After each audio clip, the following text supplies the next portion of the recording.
Okay, today I'm going to be filming part 2 of cooking the Derby Hot Browns on my 1927 quality gas range. To start, I will be making Texas toast.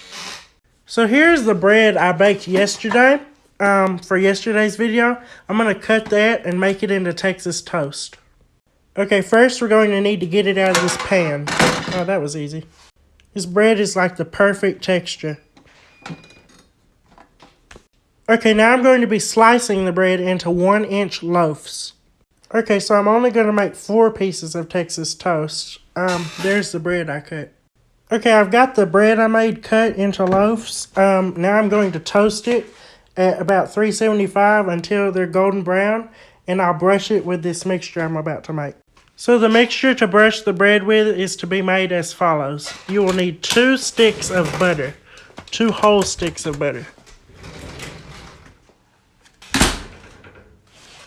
Now first we will melt these 2 sticks of butter.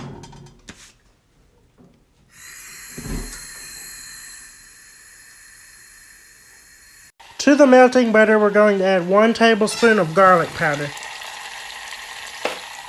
Now we're going to add half a teaspoon of sea salt. Now we're going to add 1 teaspoon of oregano. Now I will stir this. Okay, now I'll move this to the back burner so I can forget about it and let it just simmer. Let me light the simmer burner. There it is. Okay, now we can forget about it for a minute while I preheat the stove, or the oven, sorry. Okay, now I'm going to light the oven. Okay, we want it at 375. Okay, perfect.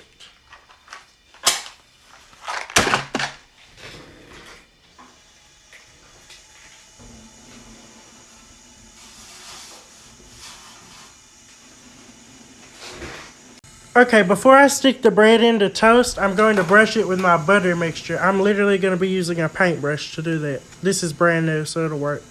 Also, that's horsehair. It's not synthetic, so it's safe.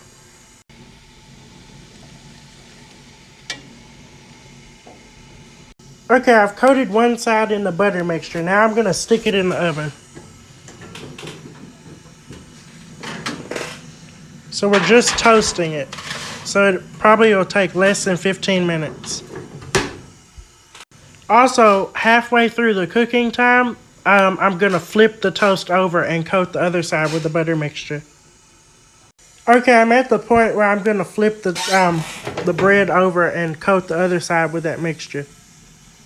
Okay, I've coated the other side in the butter mixture. Now it's back in the oven.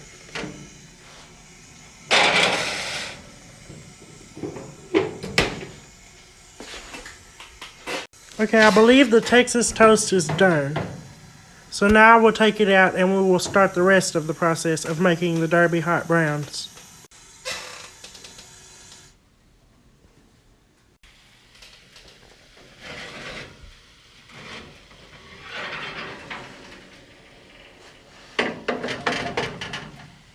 Okay, for these Derby Hot Browns I'm using the original 1926 recipe that was made by Frank. I believe that was his first name. Okay, the recipe says in a 2-quart saucepan, melt 2 ounces of butter. So 2 ounces of butter is equivalent to 1/4 of a cup or 4 tablespoons of butter.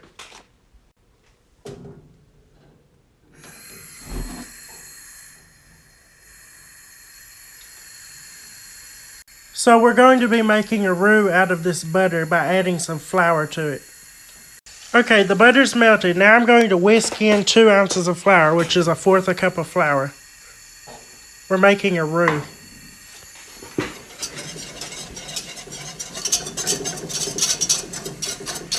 So if this is supposed to be anything like a gumbo roux, I'm going to cook it till it gets like the consistency and color of peanut butter. That way I'm cooking in the flavor. Okay, that roux looks real good. Now we're going to add 8 ounces of heavy whipping cream and 8 ounces of whole milk. 8 ounces is equivalent to a cup. Okay, let's add the heavy whipping cream first.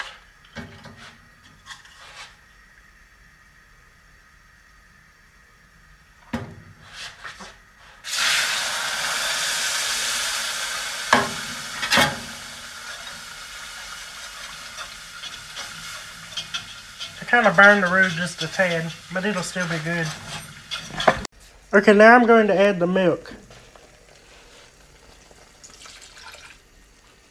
And I'll stir it. Okay, now I'm going to remove this from the heat, but I'll keep it warm. And I'm going to add half a cup of, I hope I say this right, Pecorino Romano cheese. Okay, I'm just going to be using cheddar cheese. Now I'm going to add some nutmeg, like a pinch of nutmeg, and some salt and pepper to taste for this sauce.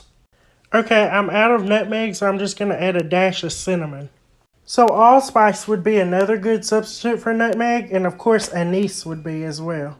Okay, now we're going to take our Texas toast and trim the crusts off and cut them in half to make triangles. Okay, for every piece of bread that you cut into triangles, leave one piece of square bread. Okay, this is a good point to start making the bacon, so I'm going to fry about 4 pieces of bacon.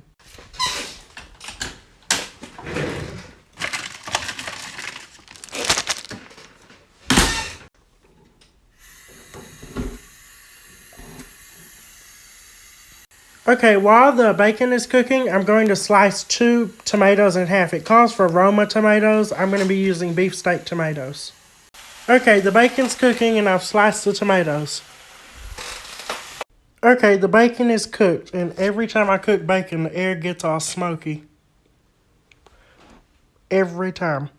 Okay, if I understand the original recipe correctly, we're going to leave one of these Texas toasts in a square and then cut the other one from corner to corner into a triangle. And then we're going to cover this with 7 ounces of turkey. I could not find like whole turkey breasts that were uncooked.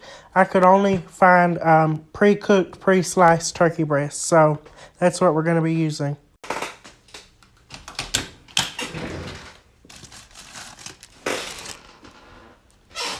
Okay, if I understand correctly, if I'm reading the recipe correctly, the turkey, the 7 ounces of turkey goes on top of the Texas toast you cut into squares. Then you put the 2 little triangle pieces beside it and put 2 slices of the Roma tomato beside it. Okay, I believe this is how it should look. Now we're going to pour some Mornay sauce on it. I believe that's how you pronounce that cheese sauce I just made. And we're only pouring half of the cheese sauce on this.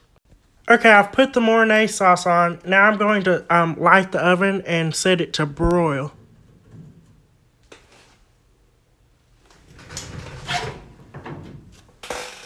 Okay, the oven's lit. Okay, the recipe says to sprinkle this with the same kind of cheese we used in the sauce. But I'm going to be using Parmesan cheese because I don't have that same exact type of cheese.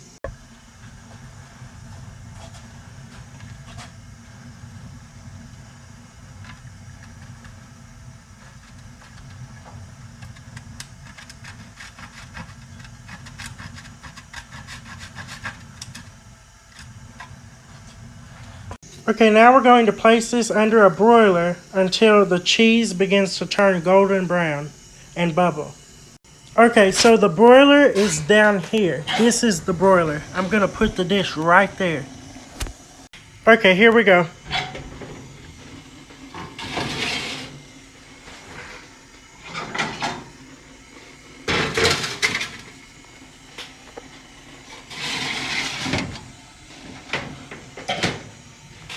So most people think a broiler is the same thing as an oven. It is not. The oven cooks with indirect heat, and the broiler cooks with infrared heat from a flame or wherever.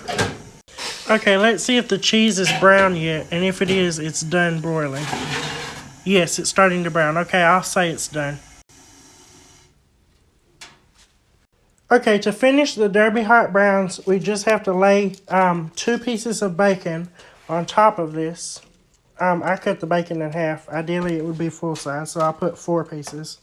And then we sprinkle with paprika and parsley, and then it's done. So now it should be served immediately.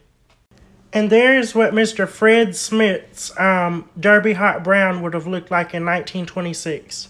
It's excellent.